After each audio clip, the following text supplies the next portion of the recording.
Why buy the farm when you can take the land for free? Hey everybody, I'm Steve Green. This is Right Angle with Bill Whittle and Scott Ott.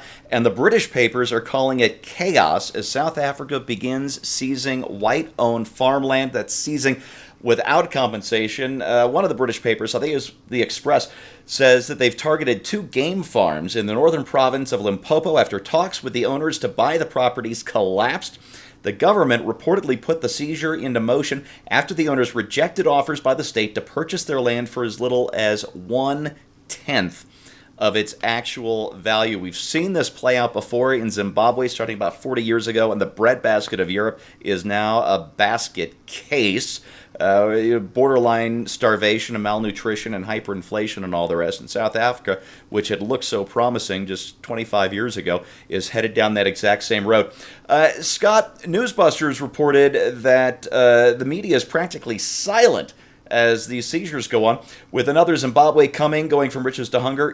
Don't you think a sharp reporter might want to make their name by being on top of a story that is going to radically alter the whole southern half of a huge continent? Who are you going to find in the mainstream media to stand up, in a sense, for the white South African game landowners? I mean, that seems, at a time in history, there would have been somebody who would have said, hey, wait a minute, don't you think we ought to have a more fair process in this?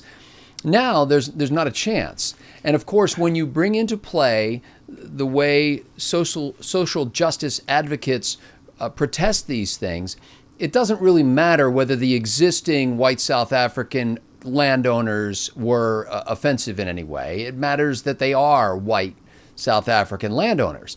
And so therefore they're guilty by association. They should sacrifice their land. Now, I'm sure there's a lot more detail to it than this, but Steve, frankly, when you started talking about that, it made me think of eminent domain proceedings in our own country, where a township or a county or a state or even the federal government can step in and essentially relieve somebody of their property.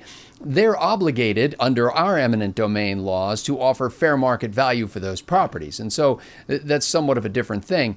But we would raise a great cry against somebody who tried to take away property in this country. It's funny, if you're liberal, you seem like you care about people from other countries, especially if they're breaking into our country, then you care about them. But when they're back in their own hellholes, or to paraphrase what President Trump said about them, when they're back in their own places, it's like it doesn't matter. You know, you care about women's rights of women who are trying to get into the United States, but you don't care about women's rights in most of the Muslim-dominated world. And you don't care about people who are losing their land in South Africa. And, you know, even if it would result in a Pulitzer Prize, do you want to be the guy that won the Pulitzer Prize for making it look like you were defending white South African game farmers? So are you saying this whole thing comes down to not reporting the facts, not to getting on top of the biggest story in South Africa, actually maybe in sub-Saharan Africa since the end of apartheid, the biggest story in 25 years to come out of there, but you don't want to get on top of it for fear of looking like you're siding with the wrong minority? Well, that's exactly. It's like the wrong side is the aggrieved victim right now.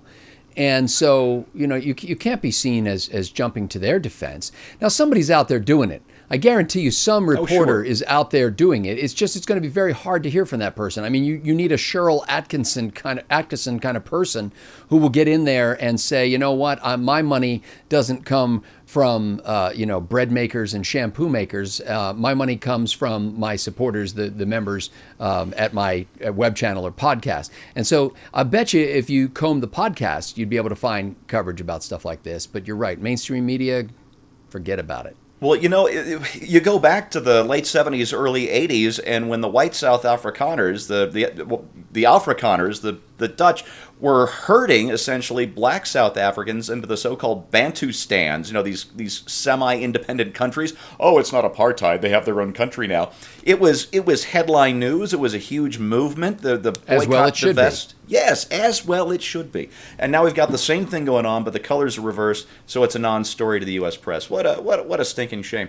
Bill, it's not just the people involved. As I mentioned at the top of this isn't a farm of grain or corn or anything like that. This is a game preserve for endangered, or these are game preserves for endangered species and the like.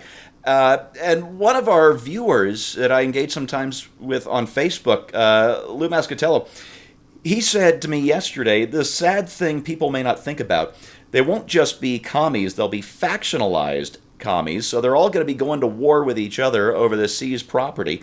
And the wildlife poaching, he says, is going to go through the roof with no farm or food income. Something's got to give, and that something is going to be elephants, rhinos, lions, giraffes. Bill, I know you're as big a wildlife lover as I am. Why wouldn't the eco-concerned left be why aren't they hyping this? Scotty already explained it to you. It doesn't require any more explanation. And in Scott's explanation, we discover what the press is. They're not an organization that's here to provide information. They're an organization that's here to provide moral guidance. And that's what the press is today. And they've decided what the moral guidance is, and then and that's what determines what you see and hear. Now, I don't know about these. When you were saying, well, right now, they're just two game preserves. But they're huge. And, I mean, these are not little that's plots. right. But they're just two game preserves. But the income tax, when it was imposed on us with the 16th Amendment, was guaranteed to be topped at 1%. And so this is how these things happen. Who's going to object, as Scott said? Who's going to object to some really super rich guys who have nothing but giant pasture lands out there? And nobody will object. And then they'll start to widen it up a little bit and so on. They'll continue to do what they do until they're doing what they're doing here in California, which is basically demonizing the people they need to leech money off of. And the thing that you need to understand, everybody needs to understand about this is that it's not that these people don't know what's happening. When I say these people, I mean the people in South Africa that are doing this and the people in Sacramento that are doing this. It's not that they don't know, it's that they don't care. One of the reasons they're going to take over these game farms, by the way, you're talking about poaching. It's not going to be poaching. They're going to sell rights to hunt animals on those farms for state revenues because they're going to be out of revenues. And when it comes right down to it, here's the problem that just seems to keep escaping the human race. There are a band of criminals who are not terribly brave and they're not terribly smart. They don't take power by using force, and they don't get the things they want by producing products like iPhones. They have understood that there is a sequence of events through politics that will allow you to become rich and very, very successful. And here's what it is. You appeal to the poorest elements in your society, tell them that you're defending their interests, and that you're going to take the stuff away from the rich people and give it to them.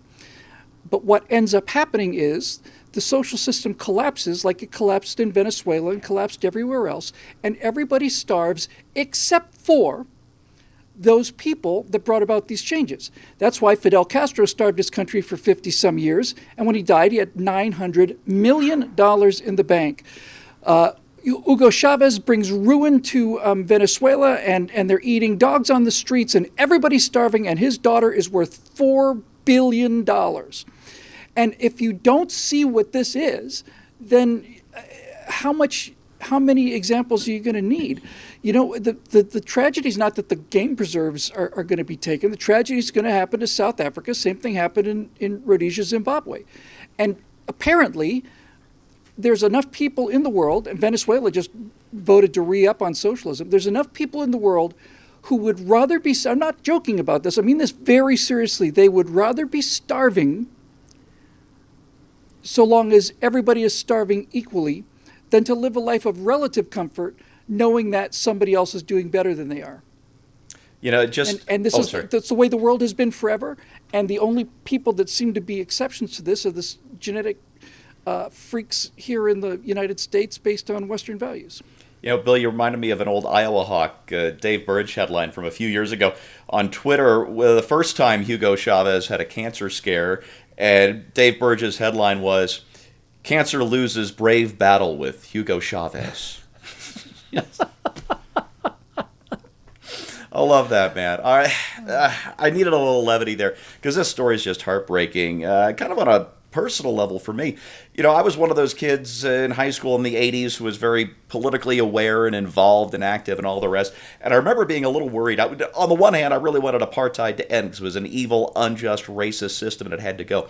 On the other hand, the alternative was the African National Congress led by the imprisoned Nelson Mandela, which was an avowedly communist and race-based organization. They were just going to replace one insanity with another insanity.